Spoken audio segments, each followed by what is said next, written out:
আসসালামু আলাইকুম দর্শক বন্ধুরা, কেমন আছেন সবাই? সবাইকে মাহে রমজানের শুভেচ্ছা জানাচ্ছি। দর্শক বন্ধুরা, আজকে আরও একবার চলে এসেছি সিরাজগঞ্জের বাচ্চা উৎপাদনকারী প্রতিষ্ঠান প্রধান হ্যাচারিতে, যার প্রতিষ্ঠাতা রয়েছেন সার্জেন্ট জহিরুল ইসলাম শ্রদ্ধাভাজন স্যার।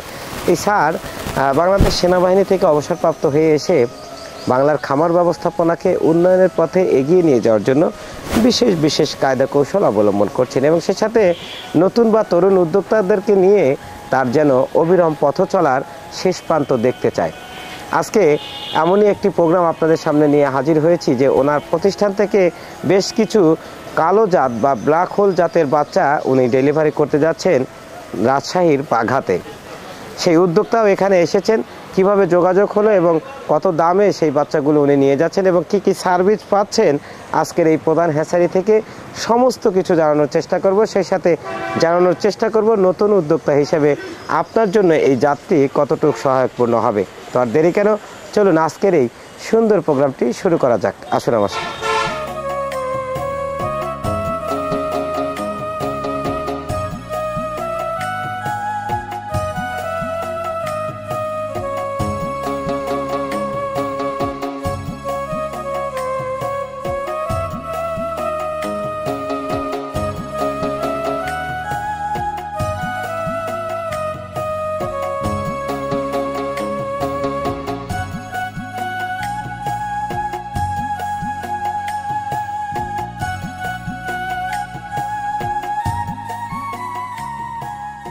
দর্শক বন্ধুরা, শুরুতেই যেমনটি বলেছি যে বেশ কিছু ব্ল্যাক হোলের বাচ্চা কিন্তু ডেলিভারি করছে প্রধান হ্যাচারির সার্জেন্ট স্যার, যিনি শ্রদ্ধাভাজন ব্যক্তি আমাদের সকলে পরিচিত রয়েছেন। আমরা কথা বলবো ওনার সাথে এবং সেই সাথে আজকে যিনি উদ্যোক্তা ডেলিভারি নিতে এসেছেন উনি কিন্তু রয়েছেন আমাদের সাথে। আমরা কথা বলবো উভয়ের সাথে, দেখি আজকের এই বাচ্চার গুণাগুণ সম্পর্কে এবং উনি কীভাবে শুরু করছে সেটা জানবো।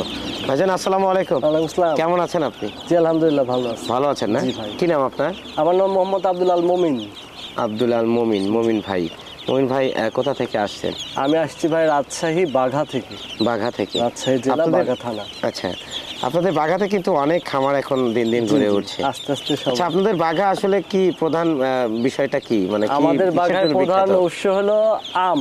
আমের জন্য বিখ্যাত। তারপরে এখন ধরেন যে কিছু পদ্মা নদীর চরে কিছু জায়গা আছে, সেই জায়গায় ধরেন পেঁয়াজ রসুন এগুলা হয়। আচ্ছা, এভাবেই ধরেন যে আমাদের রোজি রোজগার হয় আর কি। এই যে স্যারের সাথে কথা বলছেন কিভাবে একটু যদি বলেন দেখি। স্যারের সাথে কথা আপনাদের মাধ্যমেই। আচ্ছা, আপনাদের যে ফেসবুক ইউটিউবের চ্যানেলগুলো আছে এগুলোতে দেখে আমি প্রধান হ্যাচারির একটাই দেখছি। তারপর আমি একদিন আসছিলাম স্যারের কাছে, মানে দেখার পরে আর কি আসছে, স্যারদের সাথে কথা বলছি। তারপরে তাদের সাথে কথা বলে আমার খুব ভালো লাগছে। তারপর ওনারা আমাকে বলছে এ গেট বি গেট কীভাবে, তারপর ব্ল্যাক হোল আসলে কোনটা, মানে চিনার উপায়, এগুলো সবই আমাকে ক্লিয়ার করে বলছে। আচ্ছা আচ্ছা। তারপর ওনাদের সাথে আমার কথা বলে খুব ভালো লাগছে, সেই সুবাদে আমি তাদের কাছে আসছি। মানে প্রথমে একবার এসে সুন্দর করে দেখে একটা প্রশিক্ষণের মতো নিয়ে গেছেন। অবশ্যই। তারপরে আপনি ভাবছেন বাসায় গিয়ে যে কোনটা করলে আমার করলে ভালো হবে। হ্যাঁ, স্যার আমাকে ওইভাবে বলছে যে ভাই এটা করেন, আপাতত আপনি করলে লাভবান হবেন। তো তার কথা শুনে আমার খুবই ভালো লাগছে, আমি উপলব্ধি হয়েছে আর কি, করলে বোধহয় আমার কাছে ভালো লাগবে। অনেক ধন্যবাদ মোমিন ভাই। আসলে দর্শক বন্ধুরা, এটাই কিন্তু নিয়ম। তা আপনি যখন একটা কিছু করতে যাচ্ছেন অবশ্যই সেই বিষয়টি কেমন হতে পারে বা কী করলে আপনার ভালো হবে বা কোন জাতটা আপনার জন্য নির্বাচন করতে হবে এবং আপনি কিভাবে শুরু করবেন, এই যে একটা গুরুত্বপূর্ণ প্রথম মুহূর্তের একটা বিষয়, এটা কিন্তু আপনারা ওনাদের মতো উদ্যোক্তাদের কাছে এসে কিন্তু সরাসরি আপনারা পরামর্শ নিতে পারেন, যেমনটি আজকের মোমিন ভাই করেছেন। মোমিন ভাইকে অবশ্যই সাধুবাদ জানাচ্ছি যে সুন্দর একটি পরিকল্পনা আপনার। তো আসলে কতগুলো বাচ্চা নিচ্ছেন আজকে? আজকে আমি বাচ্চা নিচ্ছি 700। 700? জি। এটা কি আপনার প্রথম হাঁস পালন নাকি এর আগে করেছেন? না, আমার এটাই প্রথম হাঁস পালন। প্রথম? জি। আচ্ছা, কোনো অভিজ্ঞতা কি আছে আপনার বা এই বিষয়ে কোনো জানাশোনা কিছু আছে কিনা? এই সম্পর্কে এমন কোনো জানাশোনা নাই, কিন্তু আমি ওনাদের কাছ থেকে যত দূর শুনছি তাতে আমার মনে হচ্ছে হ্যাঁ আমি ইনশাল্লাহ পারবো। পারবে? মনের একটা সার্টিফিকেট থেকে আমি আসলে করতে চাচ্ছি। আপনাদের এলাকাতে 2-4টা খামার কি পরিদর্শন করা হয়েছে? হ্যাঁ, আমাদের এলাকায় যে পিকনিক স্টার একটা হয়েছে, আমি ওটাতে গেছি, যাওয়ার পরে বসে তাদের আমি দেখছি তারা আসলে কিভাবে করে, এগুলো আমি দেখে তারপরে আমি এটা পরিচালনা সবকিছু করছেন। আচ্ছা আচ্ছা আচ্ছা, অনেক ভালো লাগছে। এবার একটা আমরা স্যারের সাথে কথা বলবো। স্যার কেমন আছেন? জি আলহামদুলিল্লাহ ভালো আছেন না? স্যার, এই যে নতুন নতুন উদ্যোক্তারা আপনাদের এখানে আসছে এবং বিভিন্ন জাত বিষয়ে জানছে এবং এই যে একটা পরবর্তীতে বাচ্চা নেওয়ার জন্য আগ্রহ প্রকাশ করছে, এটা আপনারা আসলে কেমন করে দেখছেন? এটা অত্যন্ত সুন্দর একটি বিষয় যে কোনো কাজই করার পূর্বে যে একটা পরিকল্পনা থাকে, সেই পরিকল্পনা মাফিক মানুষ যাতে প্রতারিত না হয়। আমি এক জায়গায় শুধু ভিডিও দেখলাম, দেখে অর্ডার করে দিলাম, হয়তো সেখানে সেই গুণগত মালটা আমি পেলাম না। তার পূর্বেই পরিদর্শন করে নেওয়া উচিত। আসলে যে প্রতিষ্ঠান থেকে মালটা নিব প্রতিষ্ঠানের আসলে যে গুণগত মান বাচ্চার কেমন হয় আর তাদের আচার আচরণ মানে কেমন। আচ্ছা, আসলে তারা ওদের ব্যবসায়ী প্রতারক।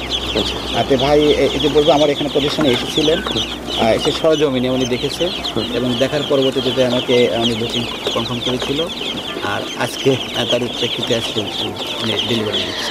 এই যে নতুন উদ্যোক্তারা যেভাবে আপনাদের সাথে যোগাযোগ করে, এটার একটু বিষয়টা একটু কিভাবে করলে আপনাদের ভালো হয় বা ওনারাও অনেক ভালো থাকতে পারে, এটা একটু যদি বলে দিতেন। কবির সাহেব অত্যন্ত সময় উপযোগী একটা প্রশ্ন করেছেন। বর্তমান অনলাইন বিজনেসটা মানে প্রতারণার শিকার অনেকেই হচ্ছে, রহরহ হচ্ছে।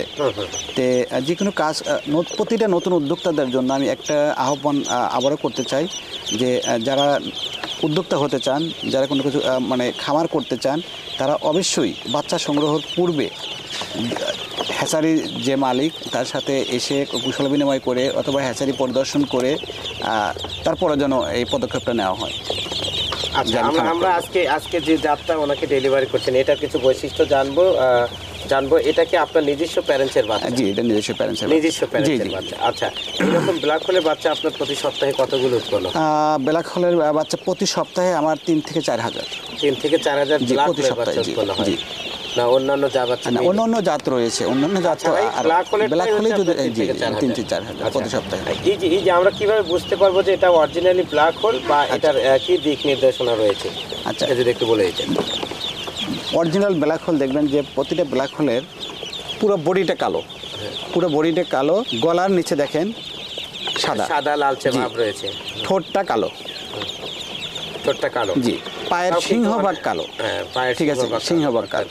এটা হচ্ছে অরিজিনাল থাকবে। দর্শক বন্ধুরা, আপনারা যারা যেখান থেকে ব্ল্যাক হোলের বাচ্চা সংগ্রহ করেন, ঠোঁটটা কালো এবং পায়ের অধিকাংশ জায়গায় কালো থাকবে, পুরো শরীরটা কালো, গলার নিচে ফোনছে একটা আভা থাকবে, অর্থাৎ এটাকে পরবর্তীতে সাদা হয়ে যাবে। জি, এখন হলুদ থাকলে পরবর্তীতে সাদা হয়ে যাবে।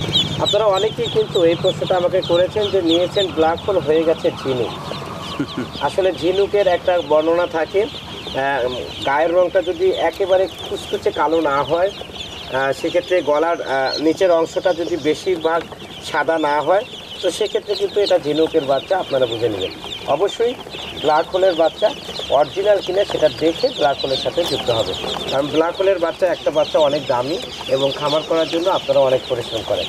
আমরা একটু এই বিষয়ে আরও একটু স্যারের সাথে কথা বলবো। স্যার, এই যে আজকে মোমিন ভাই বাগা থেকে 700 পিস নিচ্ছে, তো এই সিরিয়ালে তো আপনার বললেন যে 3 থেকে 4 হাজার বাচ্চা উৎপন্ন হয়, এরকম কি ব্ল্যাক হোলের চাহিদাই বেশি নাকি অন্যান্য চাহিদাও রয়েছে? আচ্ছা, মূলত বাংলাদেশের সবচেয়ে বেশি চাহিদা হচ্ছে আপনার খাকি ক্যাম্বেলটা, ইন্ডিয়ান যে খাকি ক্যাম্বেল রয়েছে এটা। তারপরে সেকেন্ড অপশনে যদি আমি বলি সেটা হচ্ছে জিন্ডিং, এবং থার্ড পজিশনে যে মানে যারা শৌখিনতার জন্য করে এবং আর্লি ডিমের জন্য করে, হয়তো এই থাইল্যান্ডের জাতের অনেকগুলো গুণগুণ রয়েছে যে এটার মানে সম্পূর্ণ অনেকের ভিতরে আইডিয়াটাও নেই যে আসলে এই ব্ল্যাক হোল জাতটা যদি আমরা পালন করি সেক্ষেত্রে আসলে আমরা কেমন লাভবান হতে পারি, এর সুবিধা কী এবং অসুবিধাগুলো কী কী। ঠিক আছে, এটা কিন্তু অনেক খামারই জানে না, কিন্তু খাকি ক্যাম্বেলের কিন্তু রহরহ পাওয়া যাচ্ছে, সেজন্য মানুষের ভিতরে চাহিদাটাও এটা বেশি। অর্থাৎ চাহিদার দিক থেকে খাকি ক্যাম্বেলের চাহিদাটা বেশি। তারপরে এটা রয়েছে থার্ড পজিশনে, অর্থাৎ এটা ভালো মানের, কিন্তু এটা প্রচার এখনো হয় ওইরকম ভাবে প্রচার অনেকে মানে বুঝতে পারেনি যে এরকম একটা ভালো জাত রয়েছে, সেক্ষেত্রে এটার চাহিদাটা অনেক কম। তো আজকে ওনাকে কিভাবে সার্ভিস দিচ্ছেন? উনি তো একজন নতুন মানুষ, কি কি সার্ভিস আপনাদের প্রতিষ্ঠানের পক্ষে ওনার জন্য রয়েছে?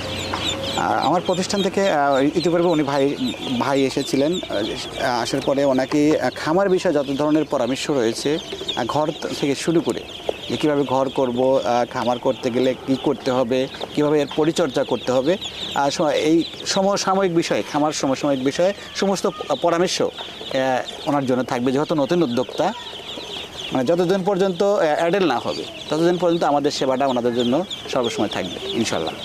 এছাড়া নতুন উদ্যোক্তাদের কি বলতে চান এই খাকি ক্যাম্বেল জাত বিষয়ে, তারা কিভাবে শুরু করবে? আচ্ছা, নতুন উদ্যোক্তাদের জন্য আমি অবশ্যই বলবো, যারা নতুন উদ্যোক্তা রয়েছে আরেকটা অপশন কিন্তু আমি চালু করেছি। এটার পাশাপাশি কেউ যদি মানে সাহস না পায় যে আসলে আমি নতুন, একবারেই নতুন, আমি সাহস পাচ্ছি না যে ব্রিডিং করে কীভাবে বাচ্চা করবো, আর সেক্ষেত্রে কিন্তু আমাদের কিন্তু আরেকটা সেকেন্ড অপশন আছে, যে যারা নতুন উদ্যোক্তা আছে তাদের জন্য কিন্তু আমরা 10 দিন 15 দিন যে ব্রিডিং করে বাচ্চাটা আমরা সেল দিচ্ছি। তাদের জন্য এই আহ্বানও থাকলো, কিন্তু কেউ যেন ভয় না পায় খামার বিষয়ে। ভয়ের কোনো কারণ নেই, আমরা পাশে আছি, ইনশাল্লাহ থাকবো। অনেক ধন্যবাদ স্যার। আমরা একটু মমিন ভাইকে দিয়ে শেষ করবো। মমিন ভাই, এই যে স্যার যেভাবে আপনাকে কথা বললো, এগুলো কি আসলে আপনি যেহেতু একবার এখানে ভিজিট করে এসেছিলেন, তো সেক্ষেত্রে কথার সাথে কাজের কেমন মিল? হ্যাঁ, অনেকটা মিল আছে। স্যারের সাথে আমি কথা বলে আসলে সব কিছু করছি, বোর্ডিং আসলে কিভাবে করতে হবে, তারপরে কিভাবে রাখলে বাচ্চারা আসলে কি হবে, সব বিষয়ে স্যারের সাথে আমার কথা হয়েছে। তারপরে হ্যাঁ, তারপরে বাচ্চা নিয়ে যাওয়ার পরে পদক্ষেপ, মানে বাচ্চা নিয়ে যেয়ে কিভাবে ওষুধ খাওয়াতে হবে, কিভাবে খাবার দিতে হবে, কতদিনের পর ভ্যাকসিন দিতে হবে, এ টু জেড স্যার আমার সাথে সব বিষয়ে কথা বলছে। তার মানে আপনি যে একবার এসেছিলেন সেক্ষেত্রে আপনার অনেক ভালো হয়েছে। হ্যাঁ, অবশ্যই। এক্ষেত্রে আপনার যারা নতুন উদ্যোক্তা আছে তাদের কি বলতে চান আপনার পক্ষে থেকে? আসলে আপনার কাছে একটাই আমার যে আসলে আমি যে কোনো জিনিস একটা করতে গেলে আসলে জানার কোনো শেষ নাই। আসলে কোনো কিছু করতে গেলে জানতে হবে, এটাই মূলত। আর আমি আসলে যখন আমার এটা নিয়ে একটাই আসছে যে আমি করব, তখন আমার এক বন্ধু আছে, তার মাধ্যমেই আপনাদের ইউটিউবের চ্যানেলে এটা দেখার পরে আমি আসছিলাম সরাসরি। আসলে আমি যাই তাদের সাথে কথা বলবো, ও জায়গায় 2-1টা খামার আছে, সেই খামারগুলোও দেখবো, ভিজিট করব। আসলে যে বোর্ডিংয়ের বিষয়, এই বোর্ডিং আমি নিজের চোখেও দেখে গেছি আসলে যে কীভাবে করছে। তারপরে এগুলো আমি আসলে নিজের থেকে আস্তে আস্তে সব কিছু ম্যানেজ করে আমি ওইভাবে করছি, করে ভিডিও করছি, করে আমি কিছু অনেক টাইমে দেখাচ্ছি স্যারকে যে আসলে স্যার আসলে হয়েছে কেমন। আমি এক্ষেত্রে নতুন উদ্যোক্তাদের একটাই কিছু বলবো যে আপনারা যদি খামার করার আগে এখানে আসেন, এসে দেখেন, তারপরে খামারের করার চিন্তা ভাবনা করবেন। অনেক ধন্যবাদ মমিন ভাই। আপনাকে অনেক ধন্যবাদ। স্যার, আপনার জন্য রইল অনেক শুভকামনা। সেক্ষেত্রে আপনার প্রতিষ্ঠানে যেভাবে আপনি সার্ভিস দিয়ে যাচ্ছেন, আশা করি সেটা যেন অবশ্যই অবিচল থাকে। মমিন ভাইদের মতো অনেক খামারিরা যেন আপনার এখানে এসে অনেক উপকৃত হয় এবং সফলতা স্পর্শ করতে পারে। দর্শক বন্ধুরা, সিরাজগঞ্জের সুনামধন্য বাচ্চা উৎপাদনকারী প্রতিষ্ঠান প্রধান হ্যাচারি, যার সুযোগ্য কর্ণধার রয়েছেন সার্জেন্ট জহিরুল ইসলাম।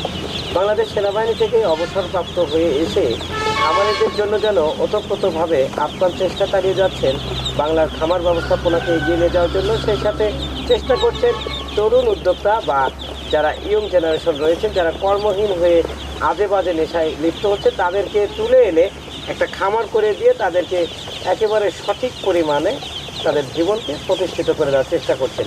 আজকের এই উদ্যোক্তা, আমরা আসলে ওনাকে অনেক স্যালুট করি, যিনি সারা জীবন দেশের জন্য আপ্রাণ পরিশ্রম করে এসে তারপরেও কিন্তু সেই দেশেরই একটা অংশকে নিয়ে, দেশের একটা বিশেষ খামার ব্যবস্থাপনাকে নিয়ে কাজ করে যাচ্ছেন।